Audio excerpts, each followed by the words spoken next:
Assalamualaikum warahmatullahi wabarakatuh. Perkenalkan nama saya Vanessa Pelajar Putri dengan NIM 0,018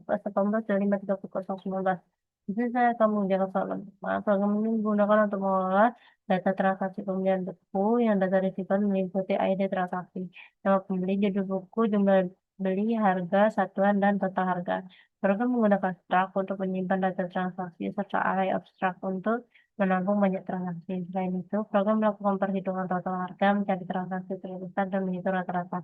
Bayangkan sebuah toko buku mencatat setiap pembelian. Setiap pembelian membeli buku dengan jumlah dan harga tertentu. Total harga dihitung melalui jumlah dikali dengan harga. Dari sebuah transaksi dicari mana yang paling besar. Lalu dihitung rata-rata pengeluaran. Kemudian dilihat transaksi mana yang di atas rata-rata. Masukkan jumlah transaksi itu menentukan berapa banyak data yang akan diinput. Input data transaksi, ID transaksi, nama transaksi, judul, jumlah, harga. Lalu hitung total harga total sama dengan harga dikali jumlah dikali harga. Lalu tampilkan semua data. Lalu menambahkan seluruh transaksi yang diinput, cari transaksi tersebut bandingkan semua total, ambil nilai paling besar, hitung rata-rata total, lalu jumlah semua total yang bagi rata, lalu tampilkan transaksi di atas, lalu bandingkan setiap total, tampilkan yang besar. Nah, di sini terdapat unsur berikutnya. Sini untuk struknya yaitu kumpulan variabelnya. Ya, terdapat ID, nama, judul, jumlah, harga, dan total. Di sini terdapat inline-nya yaitu menggunakan array 100 yang bersifat integer. Di kanan array-nya 100, jumlah totalnya integer, rata-rata integer, plus integer, dan indeksnya integer. Di sini terdapat n, lalu for. Ya, ini masukkan untuk n-1.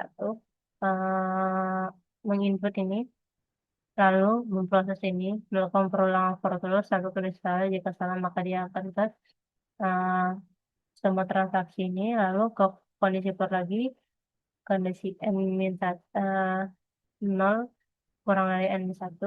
Jika dia benar melakukan ini, jika salah, maka dia akan ke max ini dimasukkan 0, indeks dimasukkan 0, ke for lagi. Nah, jika kondisi for ini benar, maka dia akan ke kondisi if ini, ialah total kurang dari max, maka dia akan masukkan indeks masukkan, lalu ke if for lagi. Jika salah, maka dia akan ke masuk transaksi ini, ke indeks, di sini mengoutput ini lalu ke jumlah dimasukkan, ialah dia ke for yang dimana di kondisi i dimasukkan dan minus di kondisi ini benar maka ke bawah sini, terus sampai kondisi i salah, di kondisi salah maka dia akan ke rata dimasukkan, lalu menginput ini, lalu ke for lagi, ialah ke kondisi if ini apakah jika total lebih dari rata maka dia akan menginput ID, nama, dan total. Jika kondisinya salah, jika kondisi for ini salah maka dia akan ke end, selesai. Lalu di sini terdapat projectnya start, dapat plus-plusnya. Nah, lalu di sini uh, mengoutput ini, menginput ini ke plus sampai kondisi plus salah maka dia akan ke sini. Nah, ke semua transaksi. Ya, setelah itu ke sini, ke, ke from for menginput ini ke plus, kondisi salah maka dia akan ke cetak ini. Lalu dia akan ke sini, ke for lagi. Jika kondisi for ini benar, maka dia akan ke sini. Kondisi total lebih dari max. Jika benar, maka dia ke sini. Jika salah, maka dia langsung ke plus. Kondisi salah, maka dia akan langsung ke transaksi ini. Lalu jumlah, dimasukkan J tadi. Ke Jika dia benar maka jumlah total ini dimasukkan lalu ke I plus. Kalau salah maka dia akan ke rata dimasukkan dengan jumlah total tadi. Lalu rata-rata menginput ini melakukan I plus lagi, ialah total lebih besar dari rata maka ID, lalu ke I plus. Jika salah I plus, nah I plus, lalu ke sini. Ini terdapat programnya akan saya jelaskan. Dengan include in stream yaitu supaya bisa memanggil fungsi CTL, izinnya PSDD supaya tidak STD terus, struct transaksi. Jadi kita tuh struct yaitu kumpulan variabel yang bernama transaksi. Jadi yang kumpulkan tuh transaksi gitu kan. Dina jumlah dan harga. Jadi ini bisa diubah yang namanya solution terhadap inline fungsi utamanya terhadap transaksi T100. Jadi yang menggunakan array di dalam array itu muatannya tuh 100 datanya. Jumlah transaksi n kalau sini menggunakan i plus plus. Kalau jika dia benar kondisi ini, maka dia akan input output ini dan memproses di bawah sini. Jika salah, maka dia akan langsung ke output ini.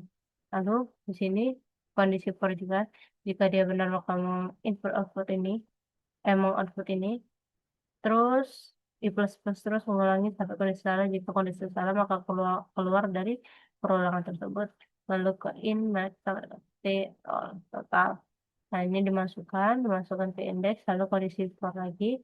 Karena jika dia berulang ini benar, maka dia akan ke kondisi if ini, total lebih dari max, balik titik, lakukan ini. Lalu jika kondisi ini salah, maka jika kondisi ini jika kondisi for ini sudah tidak memenuhi, maka dia akan ke sini, ke output sini. Nah, sini ialah akan mencetak ini, mau output ini. Lalu di sini masukkan memproses ini jumlah total dan mana for ini ialah melakukan proses ini. Jika berulang terus sampai kondisi salah, jika kondisinya salah maka dia akan ke rata ini. Lalu di sini terdapat rata, dimasukkan jumlah rata float.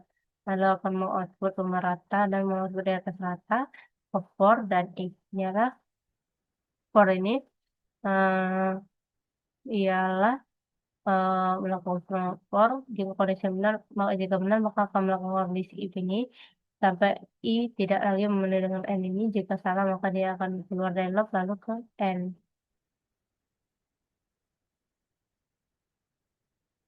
Terdapat outputnya misalkan jumlah transaksinya satu, data satu ID-nya misal ini, lalu nama pembeli,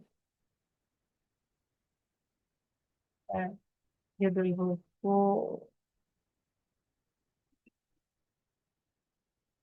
jumlah beli satu, harga satuan 50.000. Ini transaksi terbesar ini rata-rata ini. Karena saya cuma beli satu buku, jadi rata-ratanya kayak gini aja. Kalau misal beli dua buku, jadi beda rata-ratanya sama ini transaksi besarnya. Baik, itu dia penjelasan dari saya. Semoga dapat dipahami semuanya. Saya akhiri. Wassalamualaikum warahmatullahi wabarakatuh.